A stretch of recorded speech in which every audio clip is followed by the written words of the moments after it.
함께 은혜 나눌 하나님 말씀은 디도서 1장 5절에서 9절까지 말씀.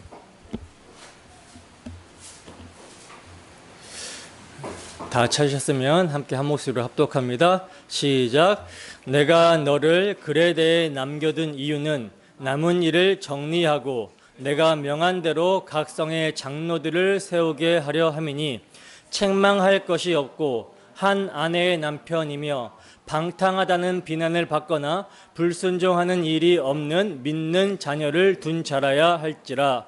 감독은 하나님의 청지기로서 책망할 것이 없고 제 고집대로 하지 아니하며 급히 분내지 아니하며 술을 즐기지 아니하며 구타하지 아니하며 더러운 이득을 탐하지 아니하며 오직 나그네를 대접하며 선행을 좋아하며 신중하며 의로우며 거룩하며 절제하며 믿은 말씀의 가르침을 그대로 지켜야 하리니 이는 능히 바른 교훈으로 권면하고 거슬러 말하는 자들을 책망하게 하려 함이라. 아멘.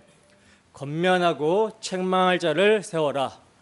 권면하고 책망할 자를 세워라 라는 제목으로 하나님 말씀 증거하도록 하겠습니다. 우리가 지난 시간에는 바울 사도가 주 안에서 참 아들 된 디도에게 보내는 편지의 인사말을 사도의 사명이라는 제목으로 함께 자세히 살펴봤었습니다. 바울은 자신을 하나님의 종이요 예수 그리스도의 사도라고 소개하면서 그가 사도로 부름을 받은 이유를 말씀해 주시고 있었죠. 그 이유가 무엇이었습니까? 하나님의 택하신 자들의 믿음과 경건에 속한 진리의 지식, 그리고 영생의 소망, 이 세 가지가 바울이 사도로 부름을 받은 이유였어요. 그리고 이 세 가지 부름의 이유의 마지막 영생은 뭐였습니까? 영생은 사람의 생각이나 공로에 기초한 것이 아니라 영원 전부터 하나님의 약속에 기초한 것이다 라고 사도는 말씀해 주시고 있었죠. 그러니까 이 영생은 거짓이 없으신 하나님이 영원 전부터 약속하신 것인데, 이를 한마디로 요약하면 뭐겠습니까? 하나님의 복음이죠. 복음. 범죄한 자기 백성을 멸하지 않으시고 아들을 화목제물로 보내주시사 그 백성을 대신하여 심판하심으로 자기 백성들의 죄를 사하시고 속량하여 다시 자기 백성으로 회복시켜 주시겠다라고 하시는 창세전의 아버지와 아들의 언약, 이 약속을 하나님께서는 자기 때에 실제 성자 하나님을 이 땅 가운데 보내셔서, 세상에 보내셔서 십자가로 자기 백성을 구원하게 하심으로 이루셨다라는 거예요. 그리고 그 아들로 이루신 약속의 자기의 말씀을 성령으로 말미암아 사도의 입을 통해서 뭘로? 전도로 나타내신 것입니다. 바로 이 전도를 사도는 구주 하나님의 명령을 따라 자신에게 맡기신 사명이라고 말씀합니다. 자, 그렇다면 사도가 전한 복음을 위임받은 우리는 이 시대에 왜 복음을 전해야 됩니까? 왜 교회를 세우고 말씀을 가르치고 서로 권면하고 중보해야 됩니까? 그 이유는 단 하나죠. 바로 이 복음이 영원 전부터 하나님께서 택하신 자들을 위해 작정하신 생명의 약속, 생명의 언약이기 때문입니다. 그 언약을 따라 하나님께서는 자기 때에 자기 언약의 말씀을 이루시사 전도로 복음을 나타내셨고, 그 복음을 위해 바울은 자기 자신을 전적으로 헌신하고 드렸던 거예요.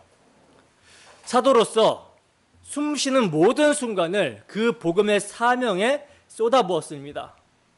그는요, 한순간도 자기 자신을 위하여 살지 않았어요. 복음을 위해, 하나님께서 창세전에 택하신 자들을 위하여 자기를 온전히 헌신하고 드렸던 인생이 바로 바울 사도의 삶이었습니다. 근데 여러분, 이 사명이 바울만의 사명입니까? 결코 아니죠. 이것은요, 바울만의 사명이 아닙니다. 이것은 오늘 우리 모두의 부르심이고 교회가 존재하는 이유예요.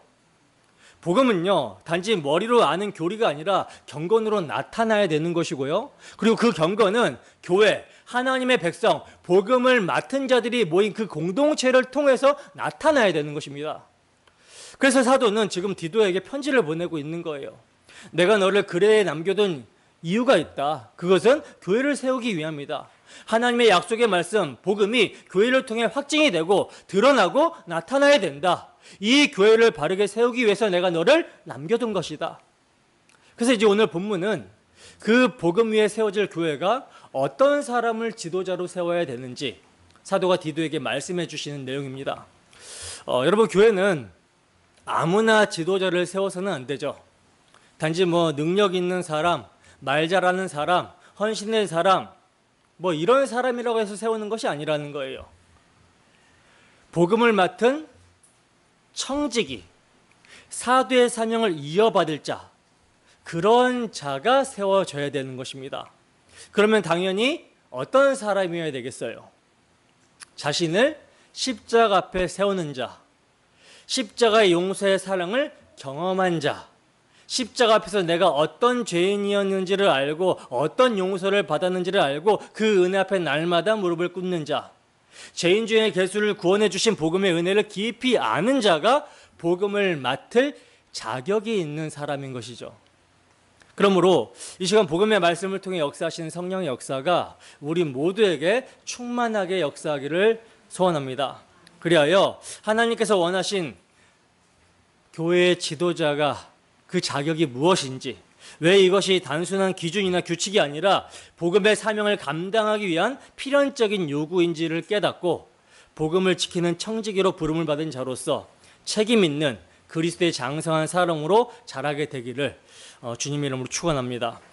본문 5절 말씀 함께 읽습니다. 시작. 내가 너를 그레데에 남겨둔 이유는 남은 일을 정리하고 내가 명한 대로 각 성에 장로들을 세우게 하려 함이니. 아멘. 자, 보시면 인사말을 마친 사도는 이제 디도를 그레데에 남겨둔 이유를 말씀해 주시고 있어요. 여기서 남겨둔이라는 말을 원어적으로 보면요, 아펠리폰이라는 말인데, 이게 단순히 남겨두다라는 의미도 있지만 이 단어의 쓰임은 우연히 놓고 온 것이 아니라 의도적으로 남겨두었다라는 뜻을 더욱 강조가 되는 단어예요. 그러므로 여기서 남겨두었다라는 말은 어떤 임무 없이 그레데에 그냥 디도를 남겨둔 것이 아니라 바울이 사도로서 복음을 위해 전략적으로 디도를 파송한 것이라는 점을 보여주고 있는 표현입니다. 그러니까 디도를 남겨둔 것은 단순한 위임이 아니라 바울 사도가 그레데 교회를 향한 하나님의 언약적 구속 경륜을 알고 있었고, 디도를 이 일을 위해 복음 사역의 연장선상에서 남겨둔 것, 즉 사도의 사명과 연합된 파송이라는 거예요. 단순히 사람이 부족해서 디도를 남겨둔 것이 아니라 복음의 질서와 교회의 건립을 위한 구속사적 계획 안에서 디도를 복음의 청지기로서 의도적으로 파송했다라고 하는 그런 표현이라는 거죠. 때문에 바울이 디도를 그레데에 남겨둔 것은요, 디도에게 있어서는 사도의 사명이면서 동시에 하나님께로부터 받은 사명으로 이해해야 되는 것입니다. 디도는 교회를 세우는 복음의 청지기로 그레데 땅에 주님의 의도를 따라 남겨진 거예요. 그래서 그레데 교회는 이제 복음을 기준으로 교회의 질서를 세워가야 됐고, 이를 위해 바울은 복음을 아는 자, 복음을 지키는 자, 복음을 위해 살고 복음을 위해 죽을 자, 디도라는 사람을, 참 아들된 디도라는 사람을 남겨둔 것입니다. 자, 그러면 구체적으로 디도를 남겨둔 이유를 보겠습니다. 자, 사도는 지금 디도를 남겨둔 이유를 뭐라고 하느냐? 남은 일을 정리하고 내가 명한 대로 각 성의 장로들을 세우게 하려미니 라고 이렇게 말씀을 해주시고 있는데, 자, 우선 여기서 남은 일이라고 번역이 된 홀에이포라는 단어는요, 부족함, 결핍이라는 의미예요. 그리고 정리하다라고 번역이 된 에피디오로도라는 단어는 더욱 바르게 하다, 고쳐주다라고 하는 의미입니다. 그러니까 남은 일을 정리하다라는 말은요, 그레데 교회가 어느 정도 체계는 잡혀 있었으나 뭔가 부족하고 결핍된 것이 있었기 때문에 이것을 바로잡고 고쳐주게 하기 위해서 디도를 보냈다라는 거죠. 자, 그러면 도대체 그레데 교회에 무엇이 부족한 것일까? 무엇이 결핍이 되어 있었던 것인가? 지금 이 지역에 복음이 전파되어서 예수 믿는 자들이 생겨났고 그래서 성도들의 모임 그레데 교회가 세워졌어요. 근데 뭔가 부족하다라는 거죠. 뭔가. 디도서의 배경을 보면요. 그레데 교회 안에 거짓 교사들이 침투해 들어왔고 그래서 미혹이 심했어요. 그래서 이들의 미혹으로 말미암아 성도들의 삶의 열매가 없고 교회가 혼란한 상태에 있었다라는 점을 우리가 알 수가 있거든요. 그러니까 바울 사도는 단순히 어떤 행정적 공백이나 조직이 미비하기 때문에 디도를 보는 것이 아니라는 거예요. 거짓 교사들의 미혹으로 교회가 흔들리고 있었고 진리의 기초가 약해져 있었고 그래서 믿음의 열매, 삶의 열매가 없어진 그 상황을 지금 말씀해주고 있는 것입니다. 여러분, 복음은요 단지 전해졌다라고 이제 끝이 나는 것이 아니에요. 물론 이 복음은 교회를 세우는 생명의 기초이며 과정이기도 하고 결과이기도 합니다. 그러니까 교회의 모든 것은 복음이라고 할 수 있어요. 그러나 그 교회 안에 복음을 삶으로 해석해주고 바른 교훈으로 권면하며 왜곡된 가르침을 책망할 장로, 곧 복음의 청지기들이 없다면 교회는 곧 무질서와 혼란 가운데 빠지게 된다라는 것입니다. 바로 그레데 교회의 문제가, 결핍이, 부족이 바로 이것이었다라는 거죠. 복음은 전해졌는데 그 복음을 따라 살아갈 방향과 질서가 부족했다라는 거예요. 이게 결핍됐다라는 거죠. 가르치고 지켜내고 책망하며 복음의 말씀을 기준으로 분별하여 복음에 합당한 삶의 길을 보여줄 그 역할을 감당할 장로들이 없었다라는 것입니다. 여러분, 이게 오늘날 교회가 안고 있는 현실이기도 하죠. 그렇지 않습니까? 외적으로는 우리나라 전체 인구 5분의 1에 해당되는 사람들이 기독교인이라고 합니다. 그래서 교회당이 정말 많아요. 저녁에 보면 빨간 네온 사인의 이런 교회당들이 엄청 많아요. 교단도 많고 조직도 잘 되어 있고 행정도 잘 되어 있습니다. 근데 뭐가 부족합니까? 뭐가 부족해요? 복음 진리를 붙들고 말씀으로 책망하고 교훈하며 분별하게 하며 복음에 합당한 삶의 길을 제시할 지도자가 없다라는 거예요. 아무리 조직이 잘 돼 있고 프로그램이 많고 교회가 크고 행정이 탄탄해도 복음의 진리를 붙들고 교회를 섬길 지도자가 없다면 교회는 혼란에 빠지게 되는 것입니다. 오늘날 교회 모습이 딱 이렇잖아요.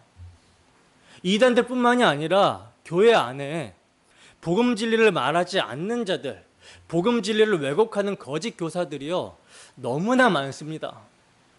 그리고 이들의 미혹을 받아서 너무나 많은 이들이 혼란스러워하고 있으며 분열이 되고 성도가 어떻게 이 시대를 분별하며 복음에 합당한 삶을 살아야 되는가를 전혀 모르고 있다는 거예요. 마땅히 나타나야 되는 삶의 열매가 나타나지 않고 있습니다.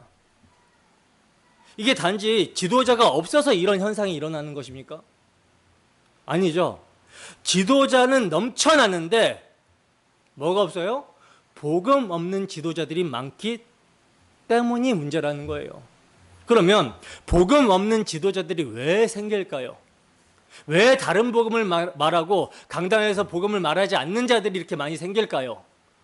그것은요, 수요가 있어야 공급이 있듯이 사람들이 바른 교훈, 진리의 복음을 싫어하고 자기 사욕을 따를, 자기 길을 즐겁게 할 스승을 두고 싶어 하기 때문입니다. 그러니 우리는 마땅히 질문을 해봐야 되는 것이죠. 과연 나는 복음에 합당한 바른 교훈을 따르기를 즐거워하고 있는가? 나는 나의 잘못을 견책하고 책망하며 바르게 함과 의로 교육해주는 지도자에게 감사하고 있는가? 아니면 듣기 싫어하고 제멋대로 살고 싶어 하는가? 이걸 점검해 보셔야 되는 거예요.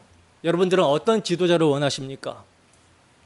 하나님이 기뻐하시는 지도자는요, 복음으로 깨어진 자, 복음으로 빚어진 자, 복음으로 바른 교훈과 책망하며 의로 교육하여 교회를 세우는 지도자들을 기뻐하십니다. 그러니 여러분들의 마음 상태를 점검해 보셔야 되는 거예요. 청중들이 진리를 따라 살기를 원하지 않으면 목회자가 담대하게 말하기가 어려워집니다. 오늘 본문 말씀을 연구하면서 사도행전 20장에서 바울 사도가 에베소 장로들에게 하신 말씀이 좀 떠올랐어요. 사도행전 20장 28절 말씀 함께 읽어보겠습니다. 시작. 여러분은 자기를 위하여 또는 온 양떼를 위하여 삼가라. 성령이 그들 가운데 여러분을 감독자로 삼고 하나님이 자기 피로 사신 교회를 보살피게 하셨느니라. 아멘. 자, 보세요. 지금 사도는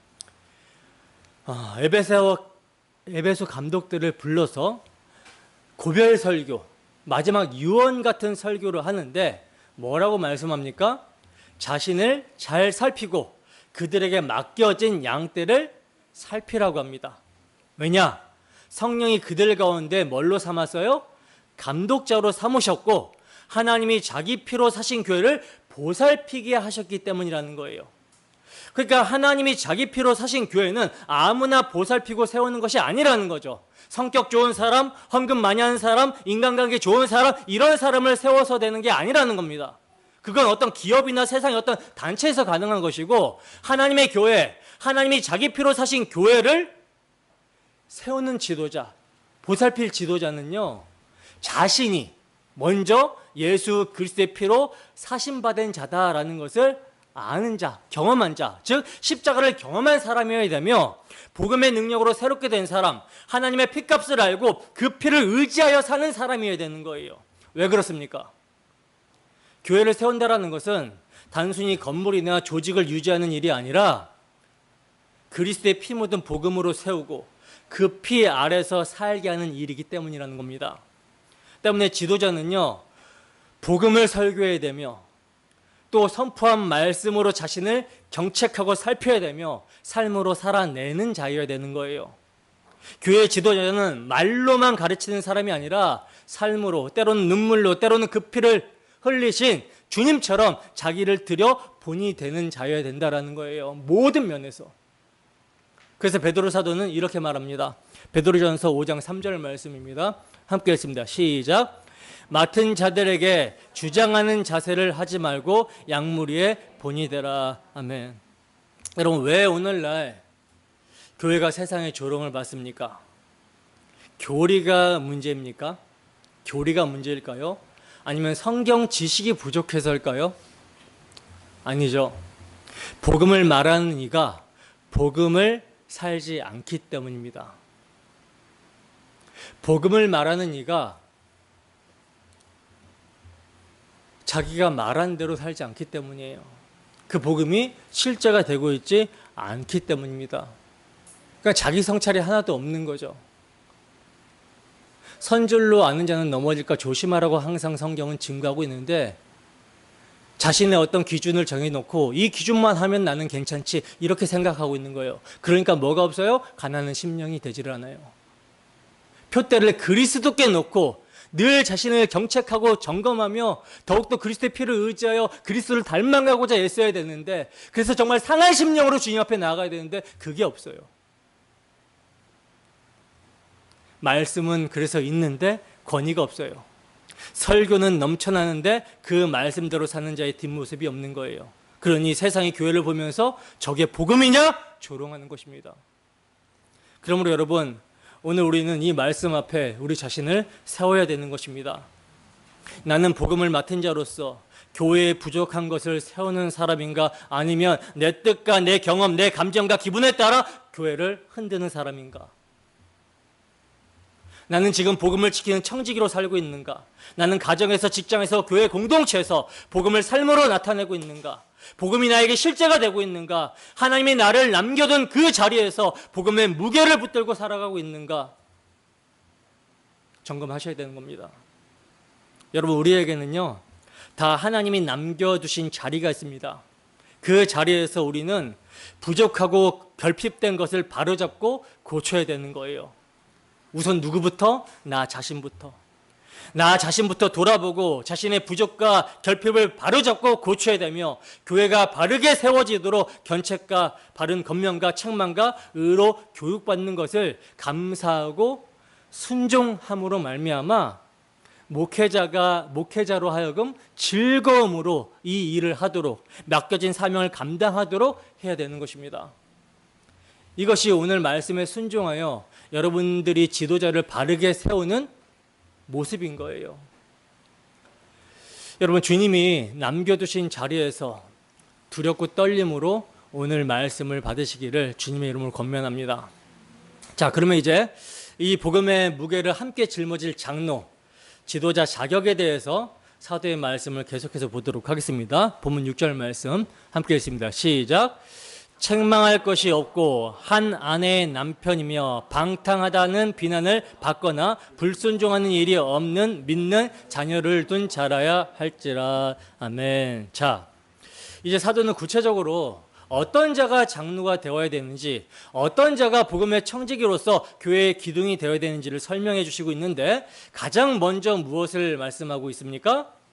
책망할 것이 없어야 된다라고 말씀하고 있죠. 여러분, 이 표현을 오해하시면 안 됩니다. 이 말은 죄가 없는 사람, 흠없고 완전한 사람이라는 뜻이 아니에요. 그런 사람은 이 세상에 아무도 없죠.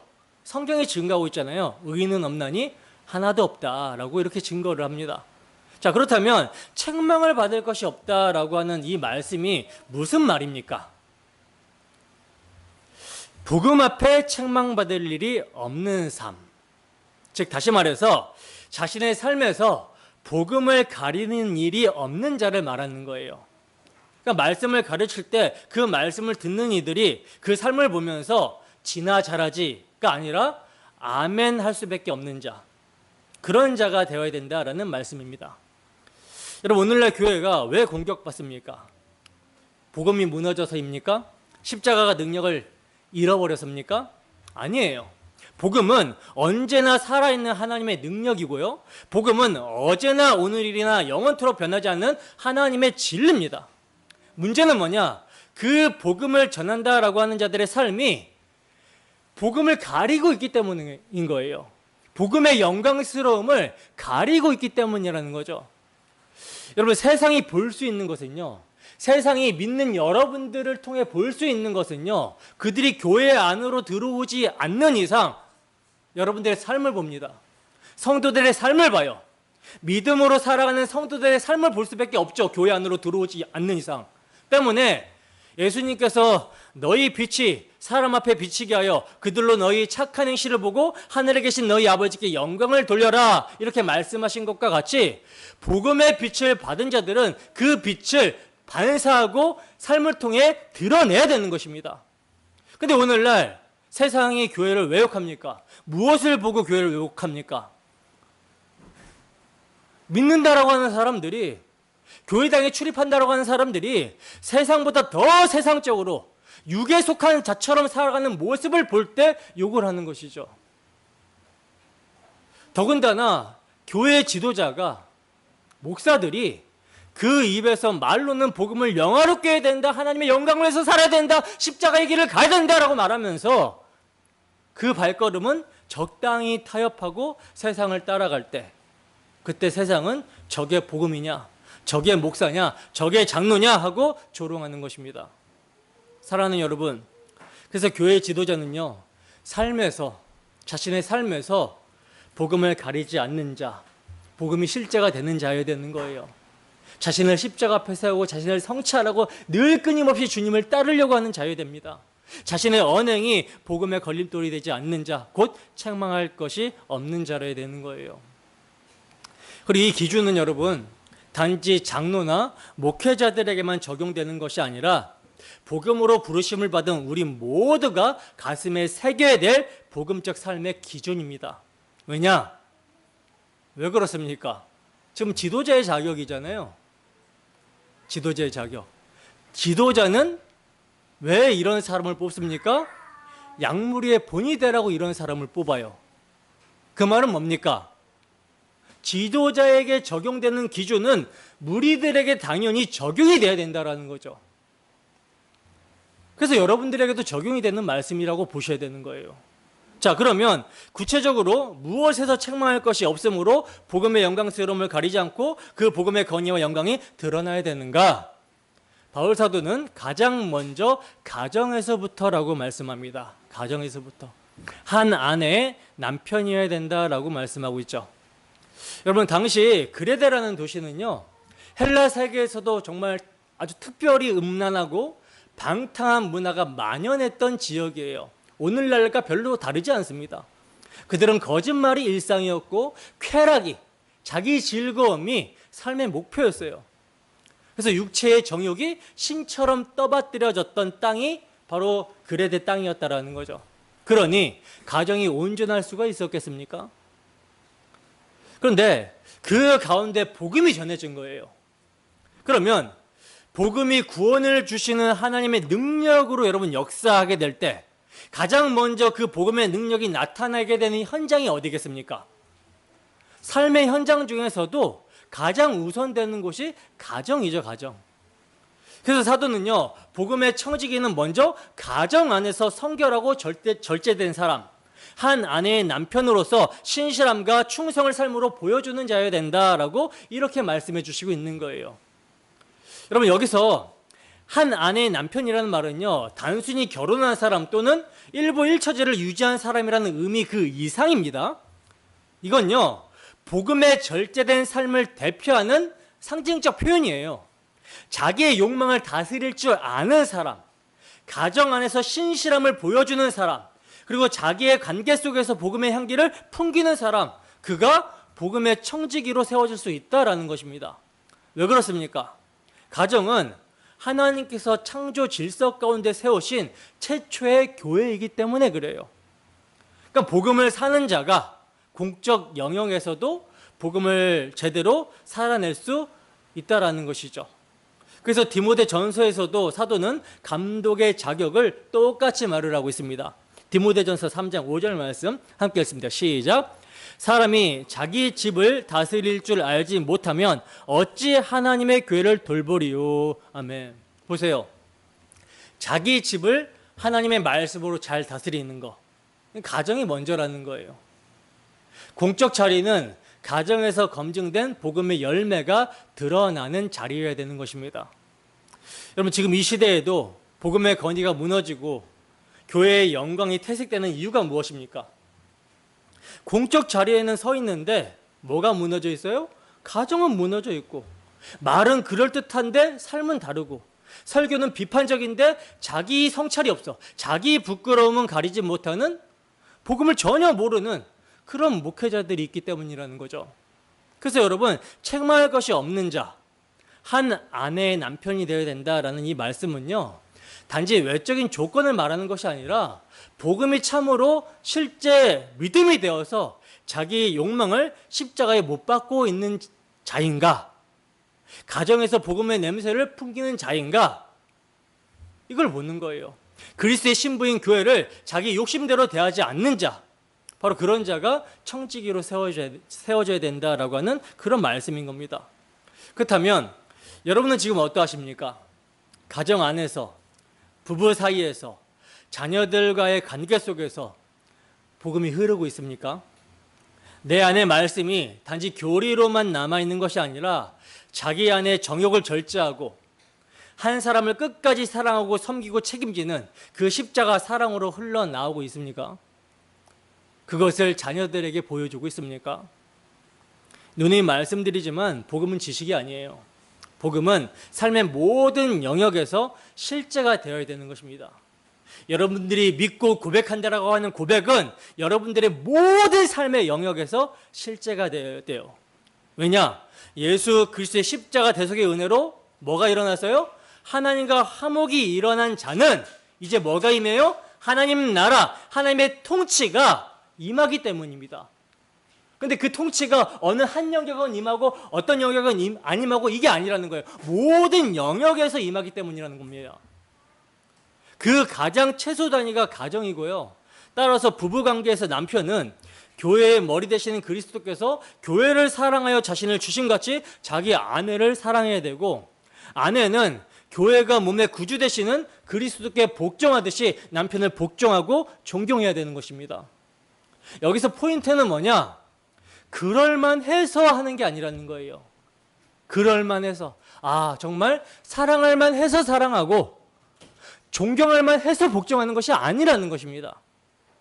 우리 주님이 우리가 경건치 않고 죄인이며 원수였을 때 정말 뭐 어떤 사랑받을 만한 자격이나 용서함을 받을 만한 어떤 자격이 전혀 없을 때 사랑하시사 자신을 십자가에 내어주셨기 때문에 이를 알고 믿는 자, 이 은혜와 사랑을 경험한 자는 당연히 자기 남편을, 자기 아내를 조건 없이 사랑하는 거예요.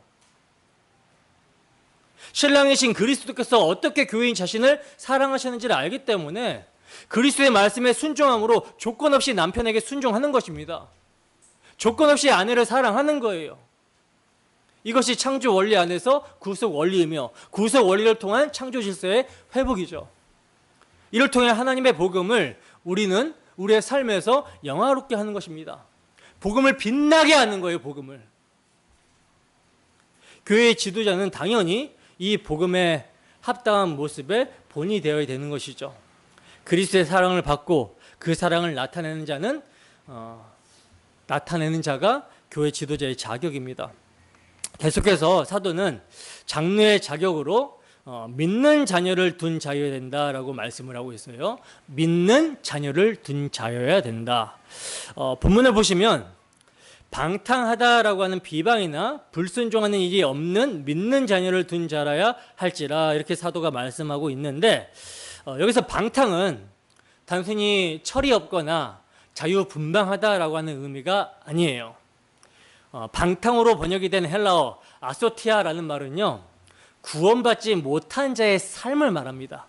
구원받지 못한 자의 삶, 곧 자기를 위해 살며 자기 정욕을 따라 살아가는 삶을 뜻하는 거예요. 그리고 불순종, 아니포탁토스라는 말 역시 단순히 고집을 말하는 것이 아니라 하나님의 질서와 권위에 종속되지 않고 복음의 권위에 대적하고 저항하는 태도를 말하는 거예요. 만약 이런 자녀를 두었다면 부모된 자의 영적 권위와 복음의 통치가 가정 안에서 완전히 무너진 거죠. 그러면 왜 무너졌을까요? 왜 부모된 자의 영적 권위와 복음의 통치가 무너지게 됩니까? 그것은요, 부모가 복음의 말씀으로 가르치는데 게을리했기 때문입니다. 그 말씀을 기준으로 옳고 그름을 가르치지 않아서예요. 말의 전쟁이라고 했잖아요. 말의 전쟁. 무엇을 듣느냐의 전쟁. 자녀들에게 계속 세상의 것을 노출시켜주고 듣게 하니까, 그리고 복음을 전하고 가르치는 일은 게을르니까 복음을 대적하는 일에 앞장서게 되는 그런 모습을 비추게 되는 거죠. 그래서 결국에는 자녀가 방탕함과 불순종을 하게 되는 것입니다. 때문에 이런 사람을 교회의 지도자로 세운다는 것은 뭐가 안 돼요? 덕이 안 되고 본이 안 되는 거죠. 자, 그럼 반대로 믿는 자녀는 어떤 자녀입니까? 단순히 교회당에 잘 나오는 자녀? 말 잘 듣는 자녀? 아니죠. 복음을 알고 복음 안에서 순종하고 복음의 생명 안에 거하는 자녀, 곧 복음의 열매로서 드러나는 자녀여야 되는 거예요. 그러니까 이 자격은 자녀만을 보는 게 아니죠.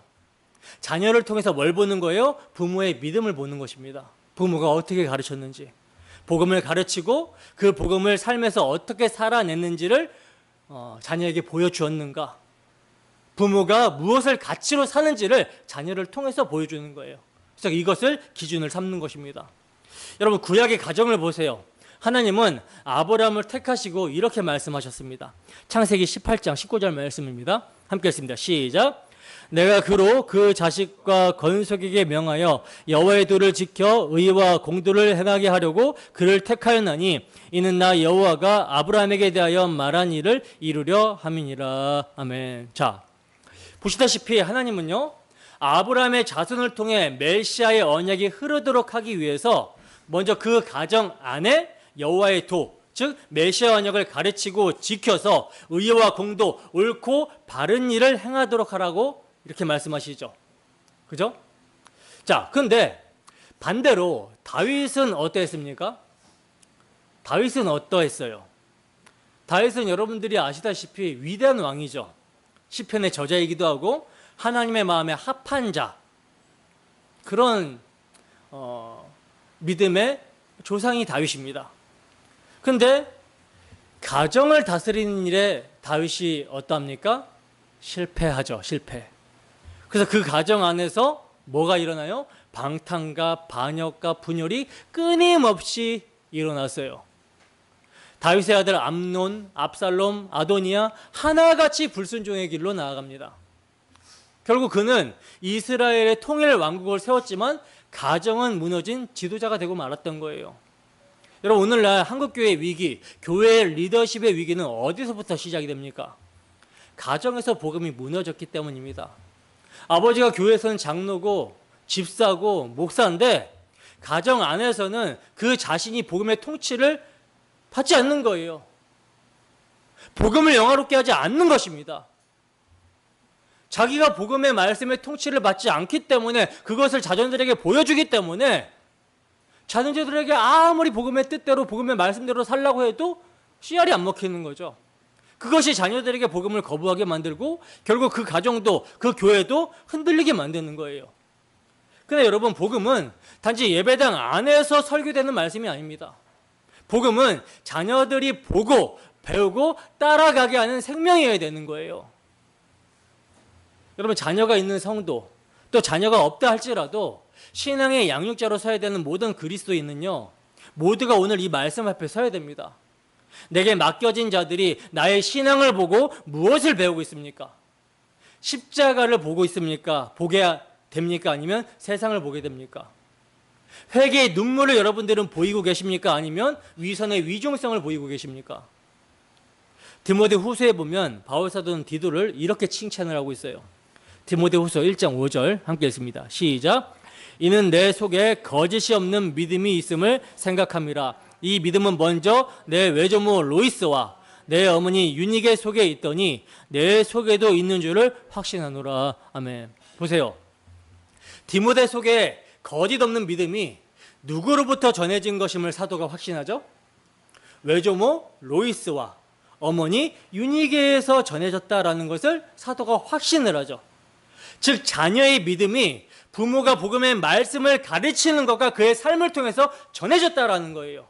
그러니까 믿음은요, 가정에서 부모가 복음의 말씀을 가르친가 부모의 삶을 통해서 유산처럼 흘러가게 되는 것입니다. 그래서 가정에서의 양육이 너무나도 중요하고요. 이것의 본이 되는 것이 지도자의 자격이라는 거예요. 부모의 마음이 복음을 최고의 가치로 두고 있으니까, 다른 어떤 것보다 복음에 목숨을 걸고 있으니까 이 복음이 없으면 내 자식 지옥 가거든요. 그러니까 어떻게 되겠어요? 이 복음으로 양육하려고 부단히 애를 쓰는 거죠. 사랑하는 자녀에게 가르칠 수밖에 없는 거예요. 교회 안에서도 마찬가지죠. 교회 안에서 서로 권면해야 되는 우리는요, 복음이 가장 영화롭고 가장 가치 있기 때문에 이 복음이 죽은 영혼을 살리고 또 그 영혼을 자라게 하고 그 영혼을 성장하게 하고 이 세상에서 우리를 구원하는 능력이 되기 때문에 양육하는 자는 이 복음을 가치로 말할 수밖에 없는 거예요.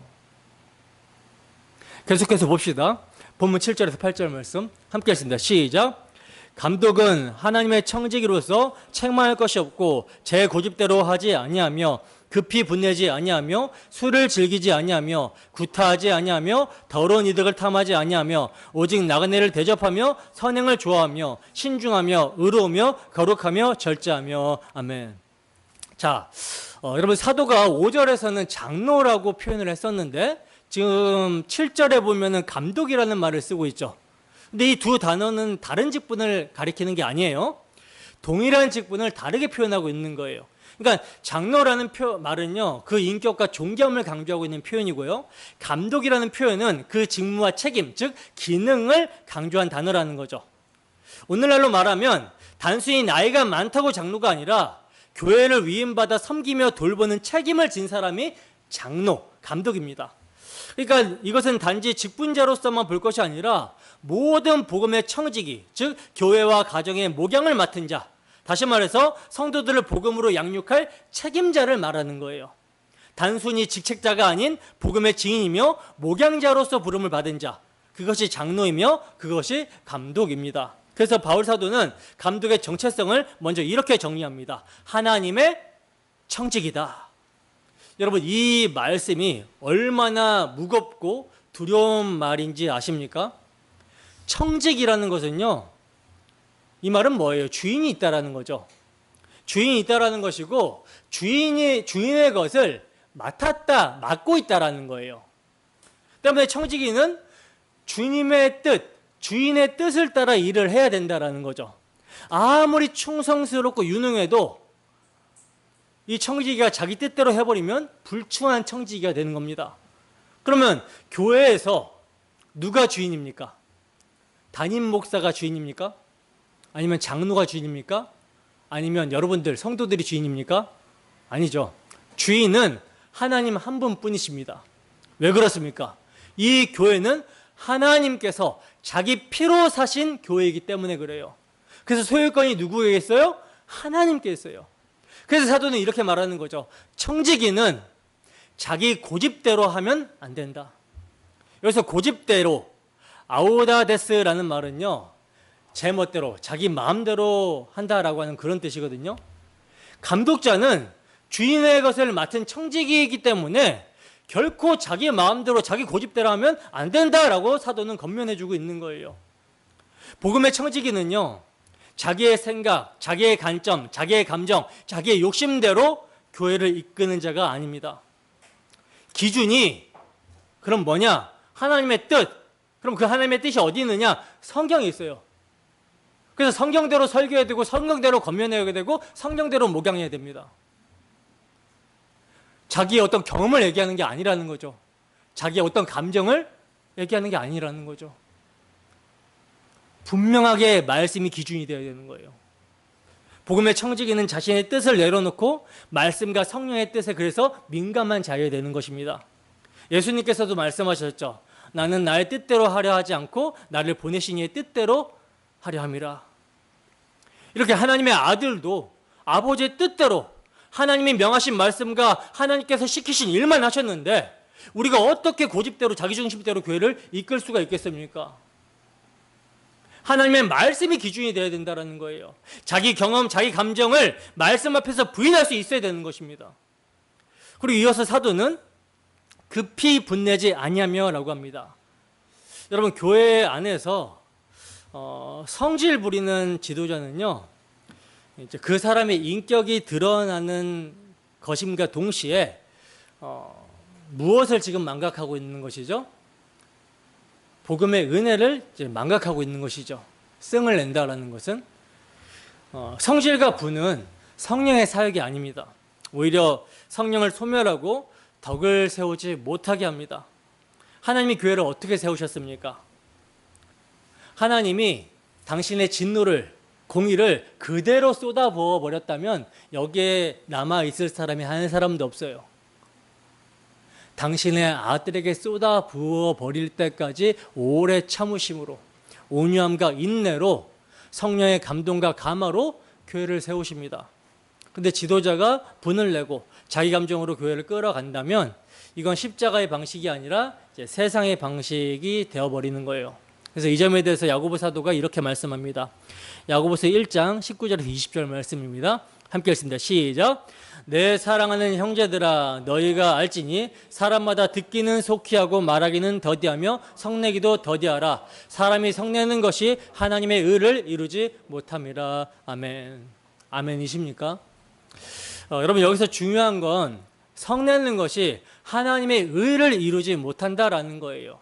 즉, 내가 아무리 옳은 말을 한다 할지라도 이게 분이 나 있으면, 성질이 나 있으면, 감정이 상해 있으면 이거를 십자가 앞에서 자신을 세우고 가라앉히고 얘기해야 됩니다. 성이 난 상태에서 아무리 옳은 말이라 할지라도 분을 내버리는 것은 하나님이 원하시는 방식이 아니라는 거예요. 하나님의 의는 십자가로 이루어졌지 분노와 성질로 이루어진 것이 아니라는 겁니다. 예수님은 채찍에 맞으시면서도 침뱉음을 당하시면서도 한마디 변명조차 하지 않으셨어요. 왜입니까? 그분은 참된 청지기로서 하나님의 뜻을 이루는 것이 목적이었기 때문입니다. 그러니까 분노는 교회를 세우는 것이 아니라 공동체를 찢어버리고요, 마음을 상하게 하고요, 결국 성령의 사역을 가리는 장애물이 된다라는 거죠. 그래서 바울 사도는 에베소서에서도 이렇게 말씀을 하고 있어요. 에베소서 4장 30절에서 32절 말씀입니다. 함께 했습니다. 시작. 하나님의 성령을 근심하게 하지 말라. 그 안에서 너희가 구원의 날까지 인치심을 받았느니라. 너희는 모든 악독과 노함과 분냄과 떠드는 것과 비방하는 것 모든 악의와 함께 버리고 서로 친절하게 하며 불쌍히 여기며 서로 용서하기를 하나님이 그리스도 안에서 너희를 용서하심과 같이 하라. 아멘. 보세요. 악독과 노함과 분냄을 뭐하라? 버리라고 말씀합니다. 성령은 하나님이 그리스도 안에서 용서하셨다라는 것을 적용하시는 영이에요. 때문에 어떤 교회 안에서 지체의 무례함이나 어떤 마음에 안 드는 행동으로 화가 나고 분이 날 수가 있잖아요. 분이 아예 안 날 수는 없어요. 우리가 육의 소욕을 갖고 있기 때문에. 그럴 때 그 감정을 묵상하면 안 돼요. 묵상하지 말고 그 사람이 잘못한 것을 계속 생각하면 안 돼요. 그러지 말고 주님의 십자가 앞에 자신을 생각을 하게 되었을 때 성령께서는 조용히 우리 마음을 찔러 회개케 하시고 상하고 낙심된 마음을 세우시며 서로 용납하게 하고 용서하게 하신다라는 겁니다. 근데 계속 이제 막 나를 화나게 한 사람, 화나게 한 상황, 이것을 계속 생각하고 묵상하게 되면 그 분노는 복음을 적용하게 하시는 성령의 감동을 막아버려요. 분노는 성령의 음성을 덮어버립니다. 그래서 은혜가 은혜되지 않고 심령이 메말라 버리게 되는 거예요. 특히 오늘날처럼 자기 감정과 기분을 쉽게 드러내는 이 시대에 우리는 더욱 조심해야 됩니다. 지도자는 특히 더 조심해야 되는 거죠. 감정의 지배를 받는 것이 아니라 복음의 청직이라면 먼저 자기 감정을 말씀 앞에 죽이고 성령의 뜻에 민감한 자가 되어야 되는 것이죠. 누누이 말씀드리지만 지도자에게 해당되는 말씀은 모든 성도에게 다 적용이 되는 말씀이라고 그랬어요.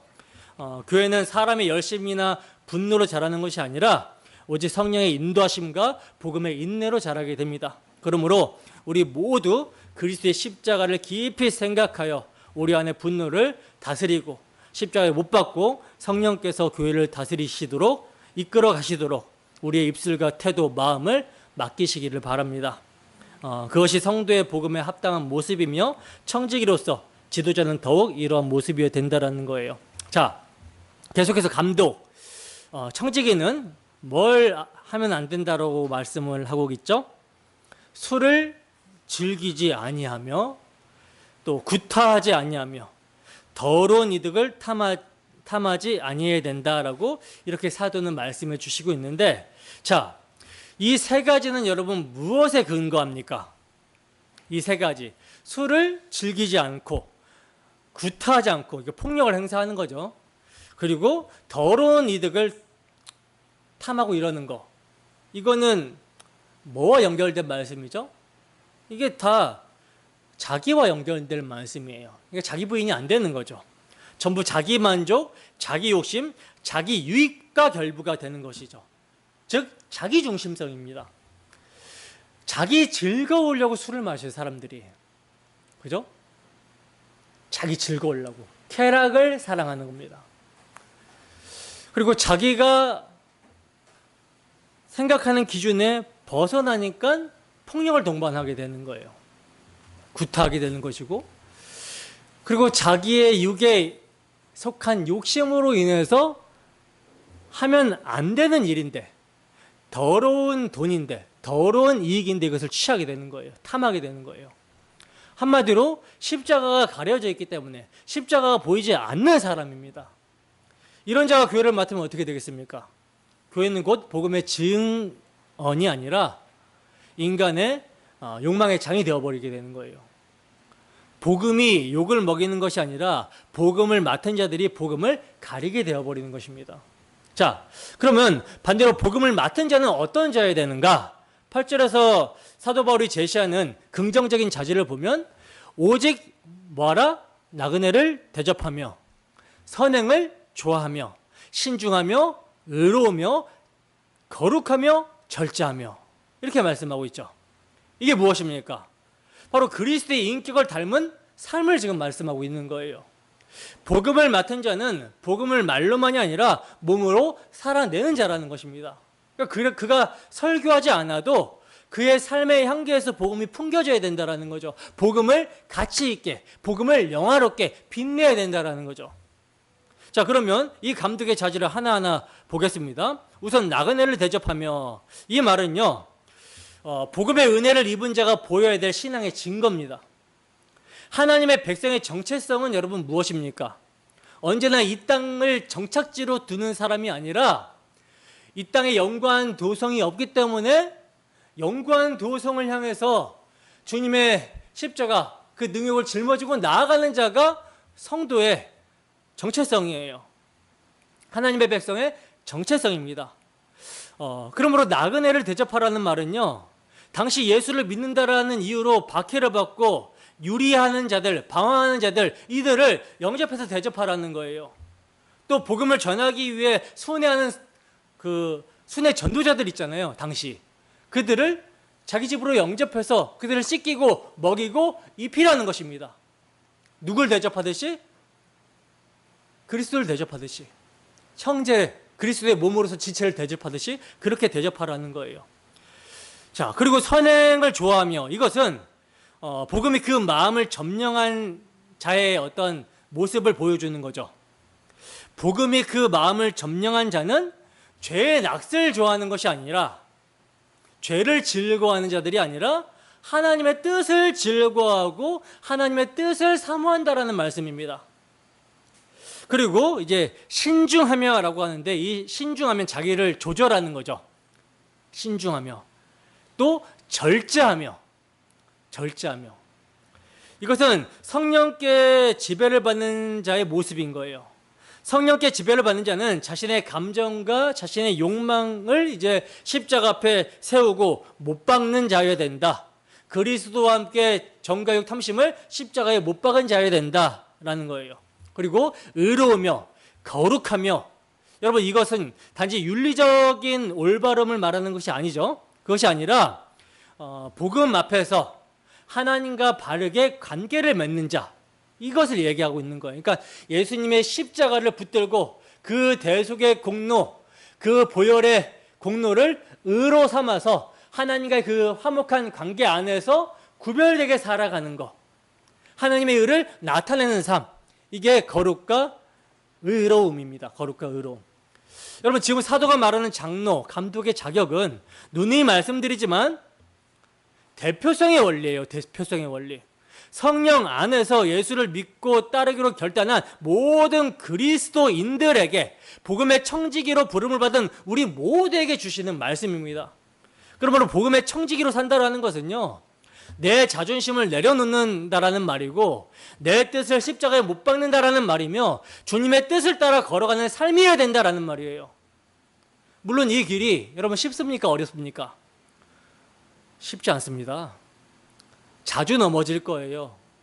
그렇지만 넘어지는 순간에 그 넘어짐으로 끝나면 안 된다라는 거죠. 이러한 죄인을 사랑하시는 그리스도를 의지하고 통회하고 애통하면서 세워줘야 된다라는 거죠. 그래서 외롭고 힘들어도요, 결국 그 길 끝에는 뭐가 있게 됩니까? 시들지 아니하는 영광의 면류관이 우리를 기다리고 있어요. 그러니 여러분, 오늘도 복음 앞에 자신을 세우시고 나를 다시 다스려 주기를 기도하셔야 되는 거예요. 하나님, 복음의 말씀으로 그 복음이 나에게 실제가 되어 이 실제가 나의 삶을 통해서 복음을 영화롭게 하고 예수의 이름을 빛나게 해달라고 기도를 하셔야 되는 것입니다.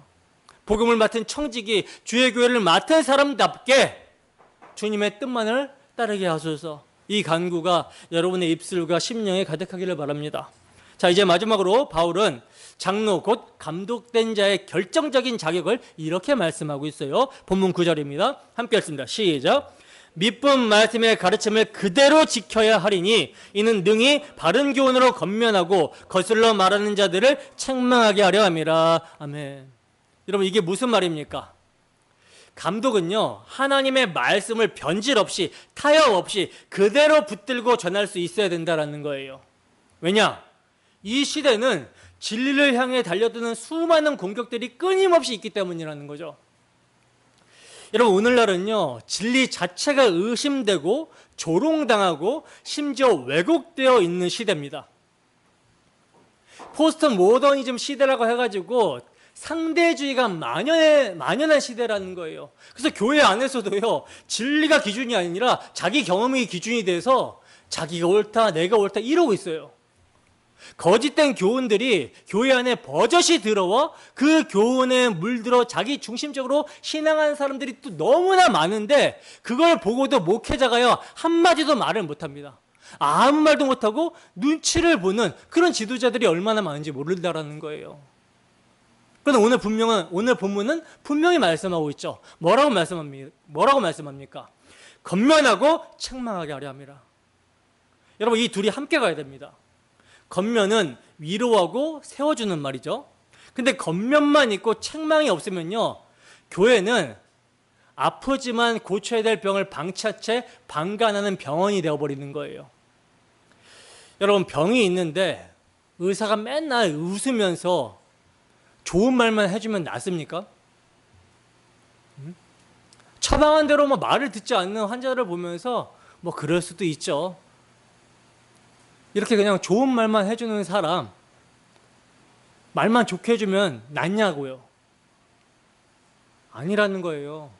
처방한 대로 관리 안 하면 당신 큰일 납니다. 경고를 해야 되고요.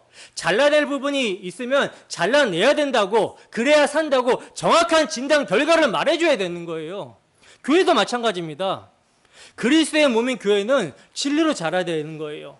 그 진리를 왜곡하는 자들이 있다면 그건 방관해야 될 일이 아니라 바른 교훈으로 권면하고 책망해야 된다는 거죠. 여기서 미쁜 말씀이라는 표현이 굉장히 중요한데, 이 말은 문자 그대로 믿을 수 있는 말씀, 신실한 말씀, 참된 복음이라는 뜻이에요. 그러면 무엇이 믿을 수 있는 말씀입니까? 사람의 열심과 자격을 높이는 율법주의가 아니고, 값싼 사랑과 방종을 정당화하는 인본주의도 아니에요. 오직 하나님의 아들이 왜 십자가에 못 박힐 수밖에 없었는가? 하나님의 아들이 우리 죄를 위해 십자가에서 죽으시고 부활하심으로 우리에게 영생을 주신 그 복음, 그 말씀이 진짜 믿을 수 있는 말씀, 바른 교훈입니다. 여러분, 교회는 이 말씀을 생명처럼 붙잡아야 되는 거예요. 왜냐하면 복음은 단순히 윤리나 교훈이 아니라 하나님의 생명을 다루는 진리 자체이기 때문에 그렇습니다. 복음은요, 사람을 변화시키는 능력이에요. 복음은 죄와 허물로 죽은 자를 살려내시는 하나님의 능력입니다. 때문에 그 복음이 흐려지고 왜곡되고 바뀌면, 또는 잘못 적용되게 되면 교회는 더 이상 교회일 수 없는 것입니다.